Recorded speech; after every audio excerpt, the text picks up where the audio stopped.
Excuse me, Thea. Aren't you home right now? No, I'm with Angel at the hospital. But it's evening already. Ahem, aren't you forgetting something, wifey? What about preparations for supper? Surely you don't intend on forcing my poor son to make his own supper? No, my husband will be coming to meet me at the hospital as soon as he gets off work. He's just finishing up his last bits now. We're gonna go back home together afterwards, which is when I'll make us supper. My friend just stopped by your house. Huh? Your friend came to our house? Why? She said she had some business to take care of in the neighborhood. I said that you'd give her a lift home in your car. It's a long way, and there's no reason she should have to make her own arrangements with you living so close by. What? This is the first I've heard of it. Because I didn't tell you. Valerie, look, I'm sorry, but I'm not at home all the time. I have things of my own to do, and a life of my own to lead. You can't just go around making promises to people on my behalf. I thought you'd be home because you should be making preparations for supper like a good wife right about now. My friend stopped by your house when I said you'd take her, but she said you weren't there, and now she's complaining at me. Do you have any idea how much embarrassment you've caused me, young lady? I told you this before, but I come to the hospital to be with Angel whenever I have time. I told you you're better off just assuming I won't be home. Please stop making promises on my behalf. If anything, being at home is the exception these days. Dearie me, you really are spoiling that girl. Angel's going to grow up to have terrible manners and a poor work ethic if you're not careful. Just because she's ill doesn't mean you have to go to the hospital to see her every single day. She needs to learn what it means to be independent. She's a little girl. Besides, I have no idea whether her condition will deteriorate in the future. Any time I get to spend with her is valuable. Please don't say such awful things about your granddaughter. What are you so worried about? She's been sickly since she was born. This is hardly anything new. The doctors have made it abundantly clear that she isn't going to live that long. You'd think you'd have to come to terms with it by now. Is that why you think I shouldn't go and see her? That's not what I'm saying. Stop being overly dramatic and trying to paint me as some cruel, heartless villain. I'm just saying you don't have to base your entire life and every decision you make around her. You should be more considerate towards what the other people in your life want, like me. What's the point in you having a car if you only use it to go to and from the hospital? The least you could do is take me on holiday to a hot spring resort, or to the theater, or to the beach from time to time. I'm devoting all of the time I can to Angel right now. My husband's with me on this one. Is he really? I wonder. He knows that no matter what he says or does, you'll only ignore him and spend all your time with the girl. Are you sure he isn't just going along with it because he knows how stubborn you are and he's afraid how you might react? Absolutely not! How could you even suggest that? Angel's the most important thing to both of us. She's our #1 priority. My God, you really are stubborn, young lady. Angel's a girl. What sense is there in wasting your time waiting hand and foot on her like she's some princess? What does her gender have to do with anything? Everything! At least if she was a boy, you could raise her as the successor to my son's company. Hopefully you'll fulfill your duty as a wife and provide me with a grandson before long. I'm sorry, Valerie, but to be honest with you, that's the last thing on my mind right now. I'm gonna go help the nurses with Angel's dinner now, so if you excuse me, I have to go. No, you excuse me, young lady. I am not done speaking with you. Don't you dare! My friends are going to the mall this week, and I want to go with them. There's a new clothes shop I want to check out. I will not be the odd one out of my friend group, so be a darling and come pick me up. I'll let you make up for not taking my friend home today, because I'm kind like that. So what do you say? I told you I can't. Please use the bus or the train like everyone else. I have no intention of leaving Angel's side. Thea, listen to this. You're never going to believe it. My favorite singer, Lady Gugu, is performing in Peepsville next week. You know, the next town on from ours. Apparently, she's holding a huge concert out on the field of a local business faculty. You'll be a darling and take me, won't you? Valerie, I know David told you about how Angel's health is taking a turn for the worse lately. Why would you ask me this? Yes, he said she could die at any moment. So what? Oh my god. How could you say that? Are you seriously asking me to take you to some stupid concert even though you know how things are with her? It's next week, so you have plenty of time to make arrangements. And Lady Gugu is not stupid. How dare you? Stop being awkward, young lady. It's not like I'm asking you to drop everything on the spot and pick me up right now, is it? Jeez, lighten up. Even so, I don't think it's appropriate for you to ask me this now.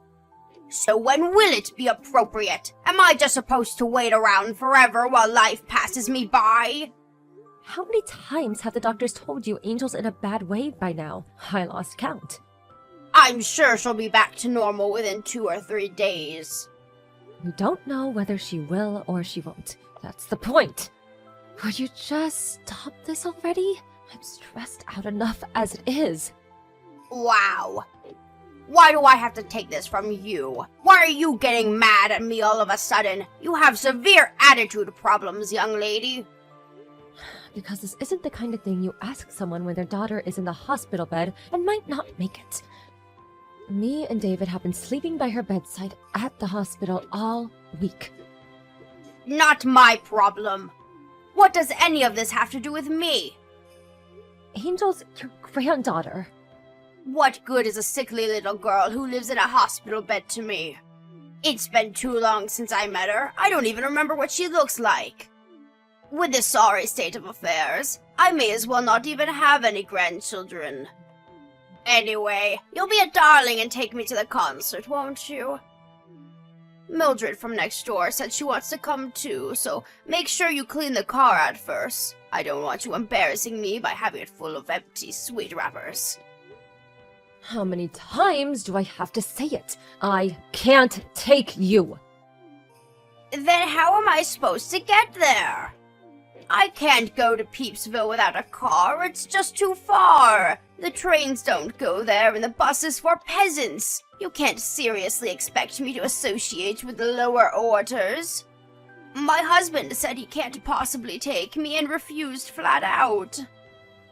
You're the only one I have left to rely on. You'll be a darling and take me, won't you, sweetie? I can't possibly take you either. Ugh, stop it with this petulant stubbornness. All you have to do is drop me off at the venue and pick me up when it's over. Even if I did get on the bus with the filthy common folk, the timetable is awkward and I'd be stood waiting around outside the concert for hours.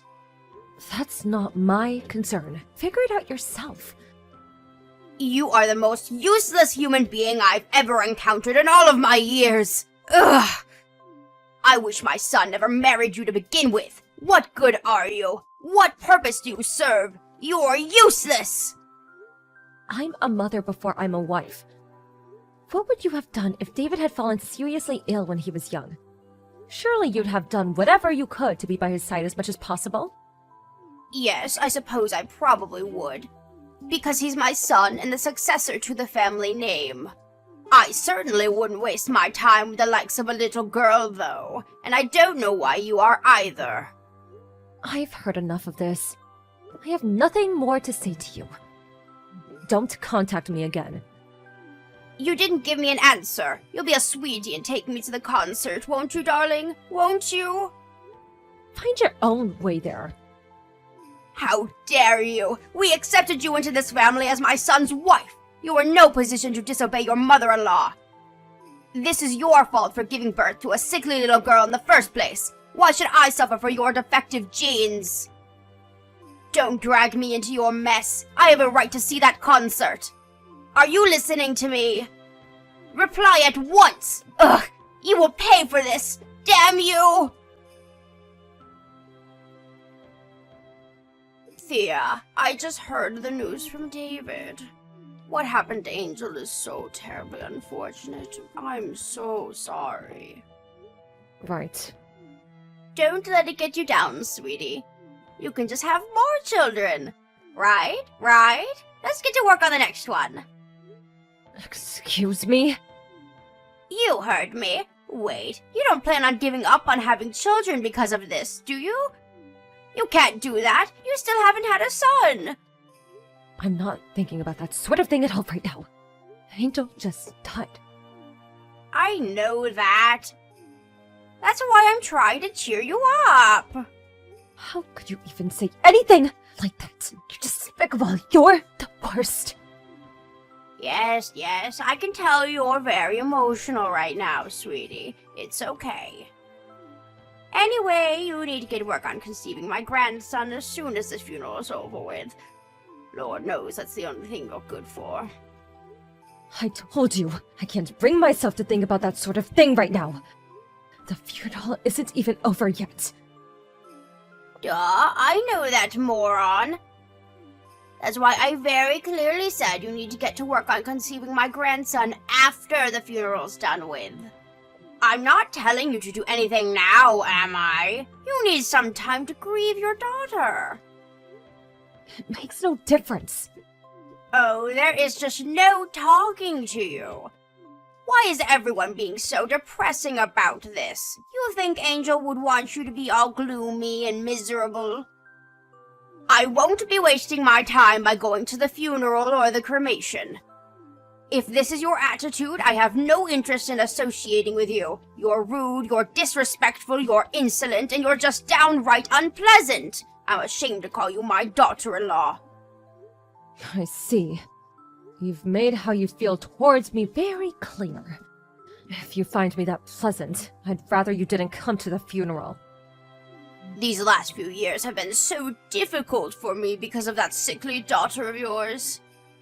Angel this, Angel that. She practically had the whole family under her spell. She even stole my own husband and my son. Neither of them ever had the time of day for me where she was concerned. And obviously you were never willing to help me with anything. You wouldn't take me to see my friends, you wouldn't take me shopping or out on date trips. You all neglected me for that damn kid. Not a single good thing has happened to me these last few years, and it's all because of her. At least now with her gone, you might finally start helping me out when I ask for favors. I have to get ready for the wake now. Goodbye. Oh, no, you don't. Hold your horses, young lady. Why? Do you accept that this is all your fault? If you'd have just given birth to a healthy child in the first place, none of this would be happening. Wow. You think I didn't want my child to be healthy? I already blame myself enough for what happened without you twisting the knife. Oh, you do have some self-awareness then. Color me surprised. Just make sure it doesn't happen again. This family's been through enough because of you. Why don't you just try producing a healthy child next time? You're evil. Pure evil. It's the only way I can explain how you could say such horrible things. Excuse me? Did I say something bad? You better not come to the funeral. I mean it.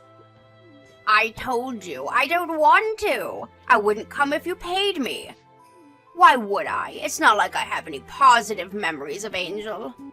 Oh, silly me, I almost forgot. Lady Gugu's concert is tomorrow. Albert's wife is going to be taking us. I'll have to start getting ready. I'll probably sleep like a baby now, knowing that all my worries are a thing of the past. Isn't that just so sweet of Albert's wife? At least some wives are nice. It's nice to know not everyone's as useless as you. It's been a while, Thea. Yes, it has. Can't you even say hello to your mother-in-law properly? You're not still down in the dumps over what happened, are you? Her funeral was a whole month ago now, sweetie. It's time to move on. You can't dwell on the past forever. It's not what she'd want. Yes, it's still only been a month. Her body's still barely cold, and you dare tell me to move on? Stop being so dramatic. Surely you're at least feeling a little more level-headed than you were immediately after it happened. I hope you are, because it's time to get to work soon. I do hope you won't let me down again. Good luck, sweetie. I have absolute faith in you. What are you talking about? My grandson. Hurry up and show me my delightful grandson's cute face. Angel was never your grandchild as far as you were concerned, was she? Obviously not. Not only was she terribly sickly and frail, but she lived in the hospital, and that's not even to mention the gender. To be frank, I considered her to be unrelated to me from the moment I learned she was a girl. Anyway, forget all that. It's time for you to start focusing on popping out the next one, young lady. Make sure it's a boy this time, no matter what. There are some things you just don't say. You have no idea what it means to be a decent human being, do you? Part of me didn't want to accept that my husband's own mother could be such a despicable piece of crap, but there's no denying it. You are beyond saving. Excuse me? You still didn't notice, did you? No one wants anything to do with you anymore. When's the last time you saw your husband? Huh? Now that you mention it, I haven't seen much of him at all over the last few days.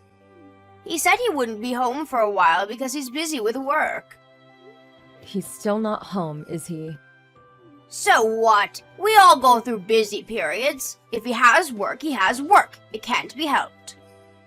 He always did go away on business a lot. I'm used to it. What are you getting at here? It's not unusual for him to be out of the house for days and weeks at a time. Your husband left you. He's currently making preparations to divorce you. What are you talking about? That's crazy talk. You're twisted. Don't even joke about that kind of thing, young lady. It's the truth. He gave me permission to tell you everything I'm telling you now. Why on earth would my husband divorce me? We've been together for 30 years, I'll have you know. 30 years! That's nearly longer than you've existed, you little witch! Why? Because of your attitude towards Angel. You refused to have anything to do with your own granddaughter purely due to the fact that she was a girl. You made fun of her for being weak and sickly. You refused to visit her in the hospital even once before she died. You didn't even go to her frickin' funeral. He just couldn't overlook the way you acted towards her, no matter how hard he tried. Why would my husband divorce me over the girl? It was hardly my fault she was so weak and sickly, was it? This is exactly the kind of attitude he couldn't tolerate. Your husband loved Angel more than anything. He spoiled her rotten, was always coming over for visits and buying her gifts. He warned you about the way you were acting countless times. He wanted you to change. I was even there when he did it sometimes. Please, won't you just speak a little more respectfully towards your granddaughter? He tried, but it was useless. What are you saying? That I should love my grandchildren no matter what? It's hardly my fault she was so unlikable. Why should I be punished? I'm not necessarily saying you had to love her unconditionally. But it would have been nice if you at least didn't pick on and make fun of her for having an illness. Or make mean-spirited, disparaging comments about her whenever you felt like it, when you knew full well that she could hear you. You're free to think what you'd like to think about people within the confines of your own mind. That doesn't mean you have to say every little nasty remark that pops into your head when you know damn well no one wants to hear it. I can't help being honest. I say what's on my mind. What's the problem with that? The fact that you don't even seem to understand why everyone's sick of you probably has something to do with why you're being divorced. Me, David, your husband, none of us want anything to do with you ever again. We're cutting you out of our lives forever. What does my son David have to do with this? He was Angel's dad. We all loved that girl. You don't have a single ally in this family anymore. You've burned all of your bridges beyond repair. Never contact any of us again. Wait a sec. Hold your horses, young lady. My husband isn't answering my calls. What on earth is going on? I'm getting nothing but voicemail. That's because he blocked you. He told me to tell you you'll be hearing from his lawyer once he's done finalizing the divorce procedures. Come to think of it, David hasn't been responding to me lately either. What exactly is going on here? He hasn't been ignoring me the whole time too, has he? Yes, I was also considering blocking you myself. But I couldn't resist the urge to be the one to tell you about your family abandoning you. I can't deny that this all has been very satisfying. I'm glad I didn't block you. I also wanted to let you know that this is all 100% your own fault. I'll never forget how you absurd and victimized me. Thea, please, wait, this is all going too far. Just hang on a moment. I'm sorry, please. Will you tell my husband and son I apologized? Tell them to unblock me. I'm begging you. Like hell I'm telling them that. Anyway, even if I did tell them, it wouldn't change anything. They didn't block you because I told them to. They blocked you because you're toxic and poisonous, because you're evil, malicious, and mean-spirited. If there's something you desperately need to say, I suggest you tell it to the lawyer your husband hired. Oh, no, you don't. I won't speak to my own husband through a damn lawyer. Let's all discuss this together as a family. Family? Oh, that's funny. You seem to be making a misunderstanding. Because not a single one of us thinks of you as family anymore. Stop speaking to me like that. I am your mother-in-law. That still makes me your mother, young lady. I never thought of you as my mother-in-law, even from the beginning. What? I mean, come on, why would I? The bullying started as soon as I married David and we moved in together. You mocked and ridiculed me. You insulted my daughter because she was born with an illness. You looked down on both of us. You made me feel worthless for not giving you a grandson. In-law or not, someone who treats me and my family like that is no mother of mine. That's fine by me, though. After all, you never acknowledged Angel as your granddaughter, did you? Why should I acknowledge you as my mother-in-law? I'm free to think what I like of you. Thea, I'm so sorry. I can't apologize enough for my horrible attitude towards Angel, really. I feel terrible about everything. Too little too late. Angel's never coming back. I'll never do anything like this again, I swear. I'll think about my behavior. I'll change. Please, just give me another chance. You're free to think about your behavior and change. And honestly, I hope you do. But you're not getting another chance. We mean it when we say we're washing our hands of you. You're not our problem anymore. I hope you use this as a lesson and become a better person. How am I supposed to live without my family? My husband's divorcing me. And my David cutting me out of his life forever. Oh, the horror. I can't do this, Thea. Please, I'm old and frail. Please don't do this to me. I'm begging you, Thea. I'll do anything. Help me. I'll do anything. If you'll really do anything, then forget about us and leave us in peace and lead our lives without you. You don't deserve our help, and you're not getting it, so just give up. You're nothing but a stranger to us now. Valerie's husband made it clear he wanted to divorce her. But being as stubborn as ever, she refused to meet him halfway, and he was left no choice but to take her to divorce court. Now, this is quite ironic for someone who has harped on so much about womanly duties, but apparently she never did the housework and she was always out drinking with her friends. And made all kinds of hurtful remarks that led to pretty significant deterioration in his mental state. Sounds like divorce had just been a long time coming. Eventually, the judge deemed her to be at fault, and her husband's case was acknowledged. With that, she has no choice but to go through with the divorce. Last I heard, she was living alone at the house she was awarded as part of the alimony while looking for work to support herself. As far as I know, she never had a job in her life, so things could get difficult for her. David and his dad told the whole family about her behavior, and when word made its way to her group of friends, she became a sociopath. And now, she doesn't have a soul to rely on in the world. It's amazing how quickly rumors spread, and in a little while, the tale of the wicked stepmother was all you'd hear about at family gatherings. I'm just relieved it's a story we can reminisce over, because when it was really happening, it was hell. With no means to support herself and no marketable skills to speak of, we don't know how she intends to support herself alone from here on out. But to be honest, we don't care. She isn't our problem anymore. No matter how hard life is for her now, no matter how much she struggles, and no matter how much she begs us, we won't be lifting a finger to help her. Me and David moved away immediately after Angel passed away, and Valerie's husband followed suit. We all live in the same neighborhood now and are always there to support each other.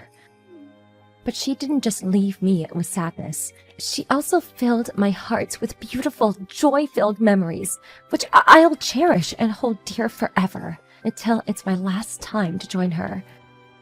I want to start thinking positively about the future now. I like to think Angel is watching down on us all from heaven, and I want to live a life that makes her proud. As anyone who's experienced the pain of losing a child knows, it never gets easier. But me and David are committed to overcoming our struggles and carving out a life filled with love and happiness.